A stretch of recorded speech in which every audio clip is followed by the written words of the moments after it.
Hello all, once again.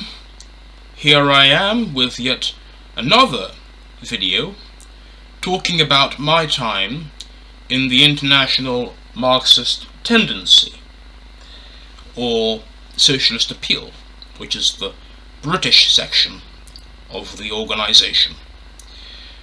Now, in the past few weeks I have been reading this riveting book by Stephen Hassan. He's an American cult expert who has written this brilliant book called Combating Cult Mind Control. Now, he was a former member of the Moonies, also known as the Unification Church, and he was rescued from that cult by his concerned relatives. Now, after his time in the cult, he decided that he would dedicate his life to rescuing other people from cults. And in this book he goes into great detail about the methods that cults use to deceive potential members into joining their ranks, and into the internal regime of cults, how they keep their members once they've gotten them, and the tactics of mind control and thought reform which are used on the people in these cults to keep them and to enslave them psychologically, intellectually, and emotionally. It's a fascinating account, and he talks about his own personal experiences. But one thing in particular which I enjoyed about the book is how he breaks down all the different methods that are used by cults, and he in particular draws upon the work of one key thinker, Robert Jay Lifton, who is still alive, but he's a very elderly man now. But he is a cult expert who has written at length about cults and about mind control, and came up with 8 different criteria of thought reform or mind control that can be used to describe cults. And if a group displays most or all of these criteria, then it can be described legitimately as being a cult. There are 8 of these criteria that Hassan mentions in his book, and I actually had a go at applying these myself to the IMT, and I found it fascinating and educational. The 8 different forms of mind control practiced by cults are as follows: Milia Control, that's the first one; mystical manipulation; the demand for purity; the cult of confession; the sacred science; loading the language; doctrine over person; and the dispensing of existence.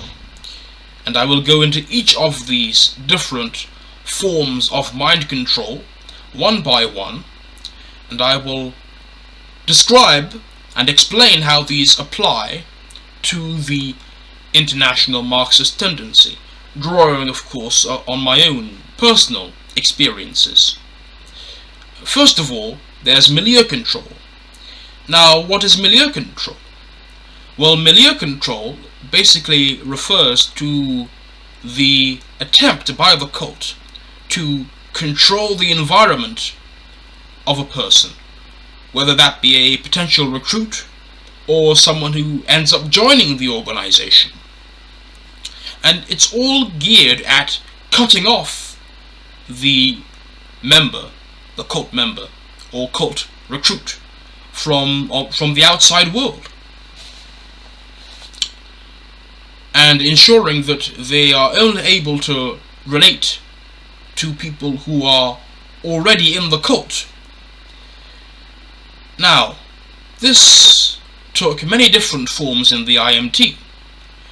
When we bumped into a potential recruit we would call them contacts, they would be bombarded with our paper, our theoretical magazine, articles from our website, and set texts published by our publishing house, usually works by Marx, Engels, Lenin and Trotsky, what we liked to call the classics of Marxism. And we'd have them go away and read that, and the more time they spent reading that literature and absorbing the doctrine, the easier it was, in the end, to win them over and get them to join our ranks. And of course, the more time they spent reading that, the less time they were spending thinking critically and reading other information that could potentially lead them away from our ideology. So they were effectively cocooned intellectually from any real challenge to our dogma. And of course, if they went on to join our organization and become a comrade, then this would only intensify. They would be expected to spend a lot of their spare time reading and rereading the sacred texts. They would have a member of the organization assigned to them as a sort of buddy, and they would accompany this new recruit at all times and engage this recruit in conversation, further hone the doctrine and further explain the doctrine. And they would be expected to attend paper sales. They would be expected to come to branch meetings every week. They would be expected to recruit other people to the cult. They would be expected to come to meetings of the Marxist Society on campus and give talks on aspects of Marxist theory. And all of this time and energy that was being spent on the cult was time and energy they were spending away from the real world, so that the longer they remained in our ranks, the harder it was for them to really identify with or understand the world outside the cult. And as such, it was much more difficult for them to leave once they had been in the organization for a certain period of time. And the longer you remain in such an organization, the more that the bridges back to the real world have been blown up. So the thought of leaving the cult is terrifying, because these people in the cult have come to be like a second family. They have come to be your friends and brothers and sisters. You don't have a life outside the cult. And it didn't help that in the cult we all called each other comrade, which of course meant one of us, someone who was part of our tribe, part of our organization, had the correct ideas. They were a comrade. And to be a comrade was a very special privilege and honor indeed. And it made me feel tremendously good to be a comrade and to be part of this exciting cause, the cause of socialism, the cause of humanity. Of course, this was replaced with despondency and despair when I ended up leaving the cult, because I ended up leaving all of those so-called friends behind and having to start anew, as it were. But I don't regret leaving, and I think that it's good that I left after 2.5 years rather than 5 years or 10 years, when it would have been much more difficult to recover from such an intense experience. But that's Milia Control. It's the way in which we went about trying to control the emotions and the thought patterns and the environment of the people that we were trying to recruit, and also the people within the organization. The second criterion that Lifton puts forward is mystical manipulation. Now, what that means is that the leadership of the cult claims a superior insight into reality, and that was certainly the case with our organization. Our leadership claimed that only it was able to properly interpret the sacred texts of Marxism. Only it had the final solution to all human problems. Only the leadership of the IMT and Socialist Appeal had the answers, had the correct ideas, and as members of the organization, we were expected to look up to other leading members of the organization.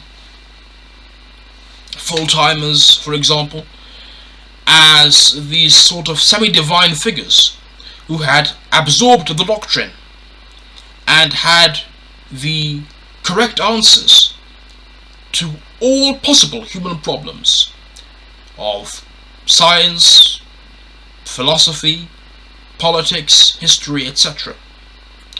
The leadership also claimed a divine mandate from a semi-divine mandate from Trotsky himself. We even had a letter from Trotsky to prove that he had personally blessed our organization, and this was used as proof that we were the only true Trotskyist group around. And all these other Trotskyist groups around, there were only so many posers and fraudsters. In fact, the co-founders of the IMT, Ted Grant and Alan Woods, actually wrote a book called Reason in Revolt, in which they claim that Marxism gives them a superior insight into the laws of physics, which of course is preposterous. And that kind of thinking occupies the same sort of territory as Lysenkoism. But this was their genuine belief, that Marxism gave them a superior insight into reality, and even a superior insight into science, such that they had something useful to say about a subject that they did not, in fact, specialize in. Now, the other aspect of mystical manipulation was that we internalized a great deal of loyalty to this charismatic leadership, such that we would behave on cue in a certain manner that was expected of us by the organization. At our national conferences, we would strain ourselves to show the utmost loyalty to the leadership. We would vote through everything unanimously that was presented by the leadership to the membership for approval. Unanimously. No healthy organization has unanimous agreement on everything, but in our organization we would pass these many different aspects of the agenda that were brought before us by the leadership unanimously, because we assumed automatically that the leadership was right. Now, the third aspect is the demand for purity. In our organization, we were never good enough. There was this ideal of a cader that we had to match. For those of you who don't know what the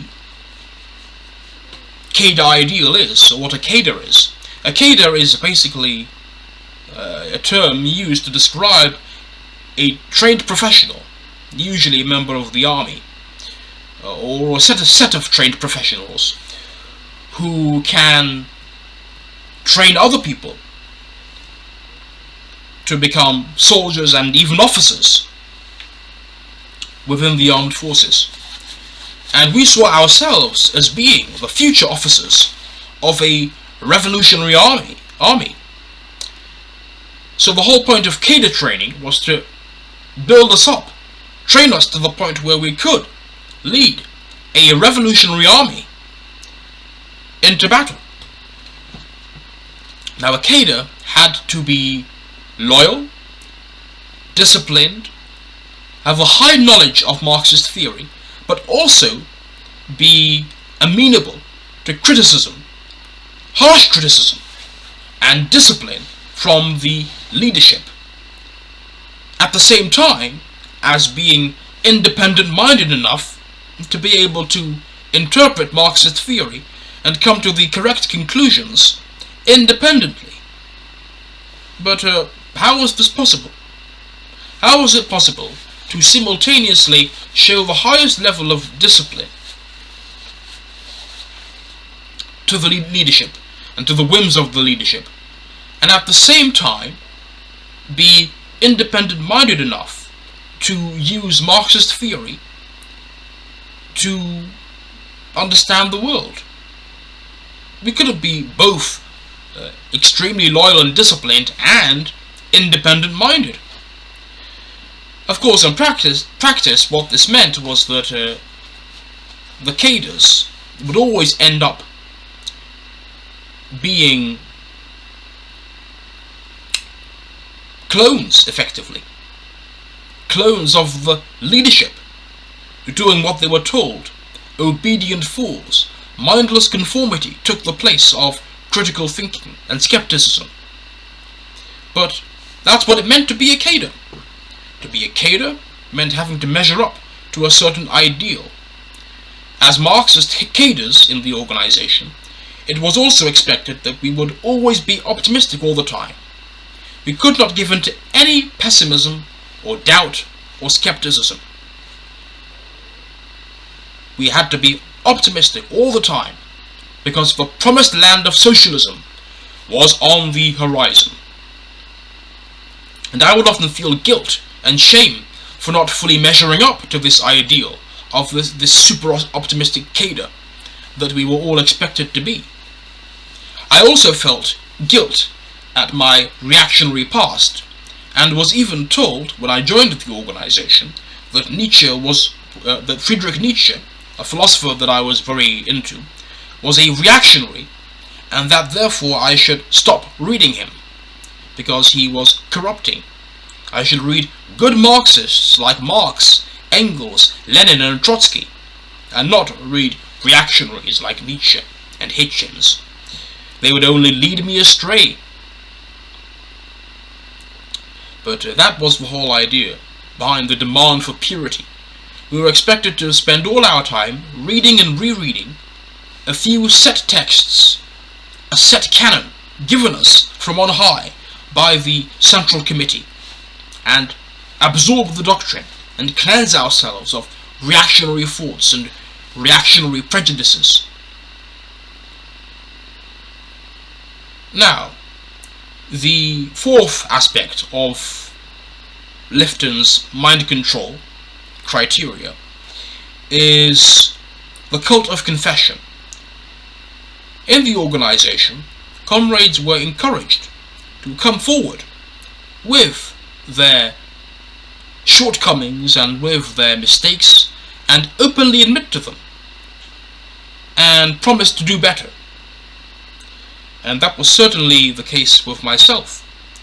I often felt immense shame and guilt at not measuring up to the cader ideal, and I would find myself confessing regularly my sins, errors, mistakes, even my past reactionary beliefs, which I felt were holding me back from the cader ideal.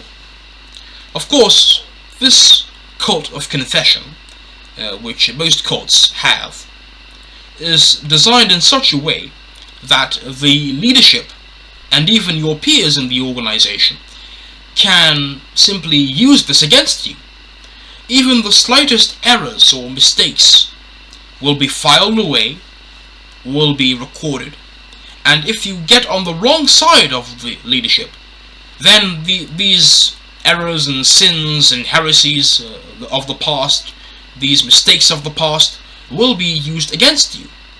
For example, I remember that when I was in the organization, I spoke a lot about my Christian background and the way in which that had impacted me, and how Marxism had helped to free me of many of my reactionary prejudices from when I was a Christian.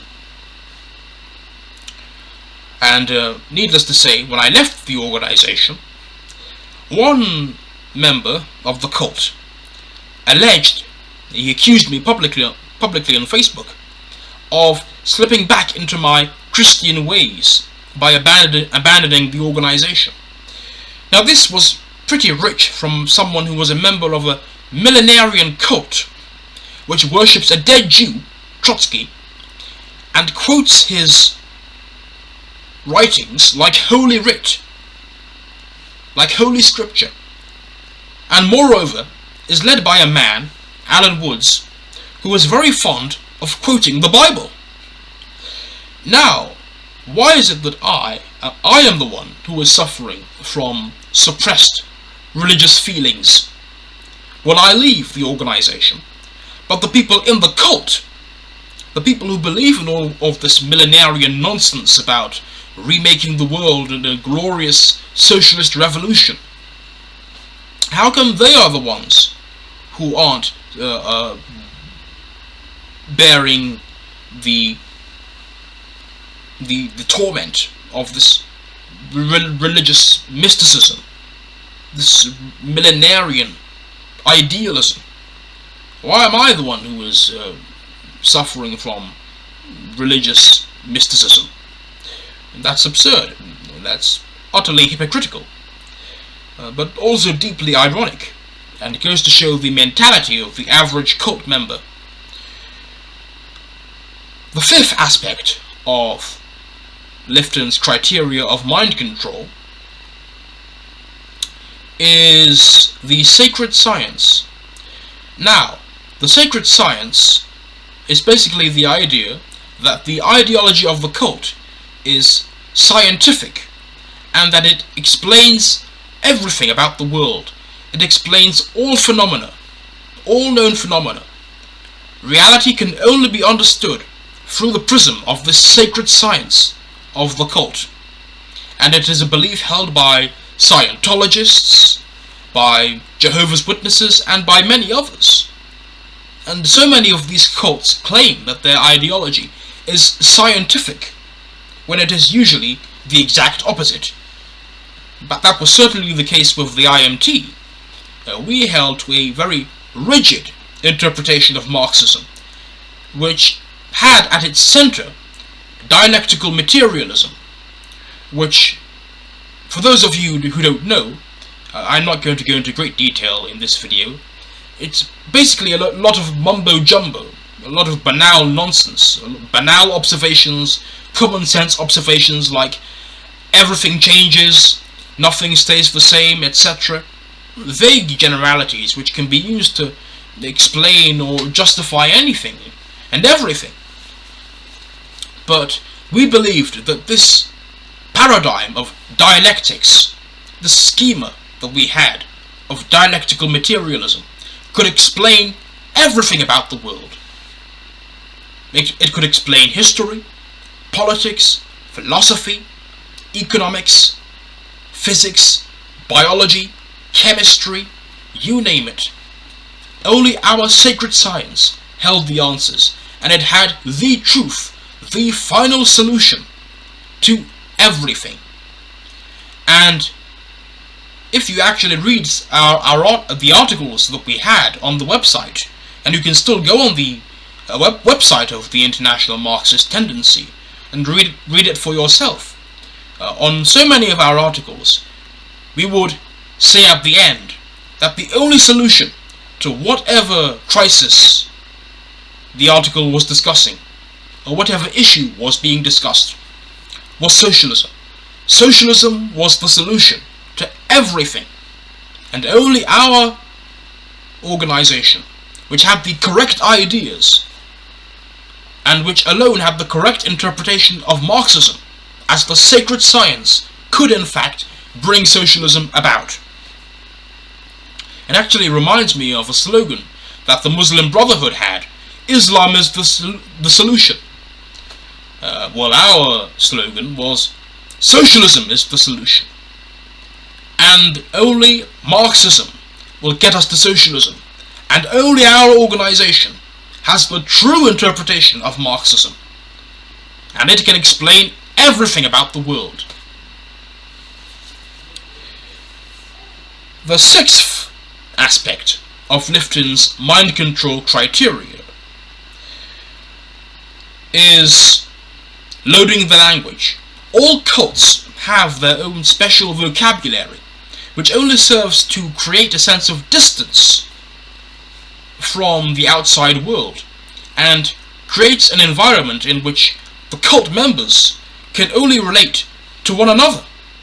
So in our organization we had all sorts of weird and wonderful words and phrases and cliches that we used in conversation. For example, our headquarters was called the Center, which I always thought sounded rather odd and sinister. The sort of thing that you would hear in a I don't know, a sci-fi movie or something like that. But that's what we called it, the Center. Our full-time employees were called full-timers and associated with moral authority and self-sacrifice, because these were people who had given their lives, given up careers to be leading members of the organization, working full-time for it. Not only that, but we called each other Comrade, which, as I said before, meant one of us. It meant part of our tribe. People outside the organization weren't comrades, even if they were on the left. They were reformists or Blairites or some other horrible word, but they weren't comrades. The people who left our ranks were renegades. Potential members were called contacts. Every week we would have our branch meetings, which we called branch for short. Besides that, we called the obligatory membership payments that we had to pay to the organization every month subs. Our treasury was called the Fighting Fund. Our magazines, our theoretical magazines, which were called our magazine was called In Defense of Marxism, same name as our website. Our magazines were called IDOMs for short. All sorts of weird and wonderful words and phrases and cliches that we had. And every cult, every good cult, has thought-stopping cliches. It has all these special phrases and terms which are used to short-circuit the critical thinking process. So one of our favorite phrases in the organization was, "Remember dialectics, things are always changing." And this was always said in response to any expression of pessimism or skepticism or doubt about the organization's doctrine or perspectives. Remember dialectics, things are always changing. Anyone who questioned this analysis was labeled an empiricist, which basically meant that you weren't understanding the bigger picture. You had only a superficial understanding of reality, which was as opposed to a dialectical understanding of reality. And it was our belief that only dialectics allowed us to penetrate the complex nature of the real world. That was what it meant to be a dialectician as opposed to an empiricist. And being an empiricist was associated with being a reactionary. We referred to our recruitment strategy as finding the ones and twos. And this was based on Ted Grant's belief that in the early stages of building our organization, the main goal was to search for the best people who could be easily won over and trained and made caders. And you would start small But then, at a certain point, when the objective conditions, as we used to call them in the organization, heated up, then we would grow in leaps and bounds, as we used to say, and would become a mass organization of the working class, and would replace the Labour Party as the main party of the left. Of course, this was nonsense, and in decades of activity as militant, this did not happen. And so far, it doesn't look like it's going to happen for the IMT either. So that's just an example of the thought-stopping cliches we used in our organization to shut down any critical thinking, any dissent whatsoever with the doctrine. And that's basically what it meant in our organization, to load the language, as it were. And all cults do this. All cults load the language so as to make it so that people in the organization can't properly communicate with people outside their ranks. Now, the seventh aspect of mind control that Lifton puts forward is doctrine over person.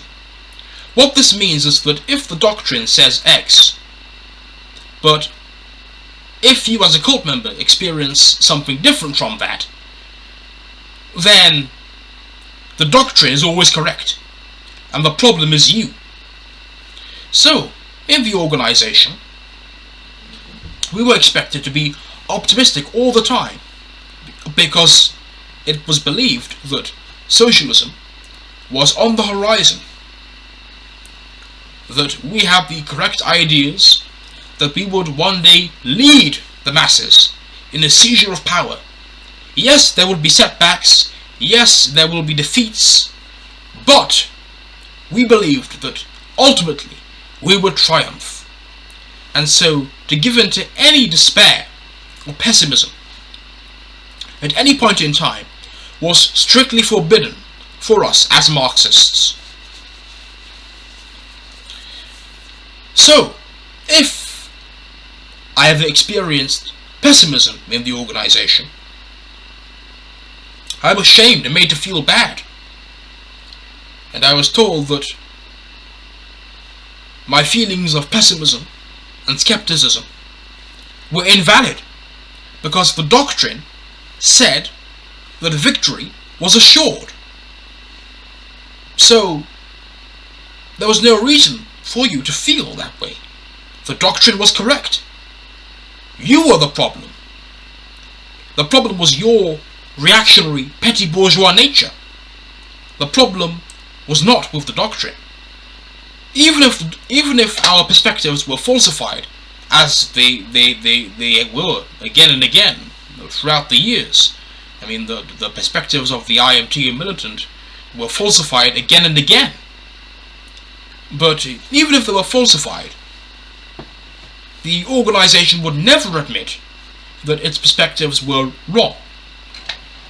Or if it did, it would only say so internally, in a closed meeting of the leaders, but not to the rank and file, so as not to demoralize them. But the attitude was that the doctrine is always right, and if individual members experience anything contrary to that, the problem is not with the doctrine. The problem is with the individual members, who still have reactionary attitudes, still have bourgeois prejudices, etc., etc. Now, the eighth aspect of mind control put forward by Lifton is the dispensing of existence. All cults do this. What this means is that reality is seen as being black and white. There are the chosen few of the cult, and there is everyone else who is evil or confused or stupid, etc. And it was certainly our belief in our organization that we were an elect. We were the chosen few, and we were going to save humanity from the ravages of capitalism. Only our organization had the answers to the world's problems. We were the chosen few that would carry through the work of socialism. And we believed that anyone who left our ranks was a renegade, a reactionary, and despicable human being. Less than human, in fact. So that if people left our organization, as I did, they would be cut off from the ranks. Any friendships which existed would be ended. All communication would be cut off entirely. And anyone who left would be the subject of the most despicable slander and abuse and lies, all in a concerted effort to destroy the reputation of those who left. And when I was in the organization, and we spoke of ex-members, they were invariably spoken of in scathing terms as traitors, or as people who were confused. Now, if our organization had ever seized power, we would have had no qualms about having all those who disagreed with us killed. We would happily have imposed a totalitarian state on the model of Lenin and Stalin, and killed our opponents because we saw them as less than human, as being subhuman, in fact. Even less than subhuman, as vermin. And so, that is what it means to dispense existence. It means that only people in the organization are seen as worthy human beings, and all those outside the ranks are seen as evil and as worthy of destruction. The world is divided between the chosen few of the sect and the evil people outside the sect. And this is the case with all Trotskyist organizations and cults in general. So those are all 8 of Lifton's thought control, mind control criteria, which he applied to cults. And if an organization has most or all of these things, it is definitely a cult. And the IMT was one such cult.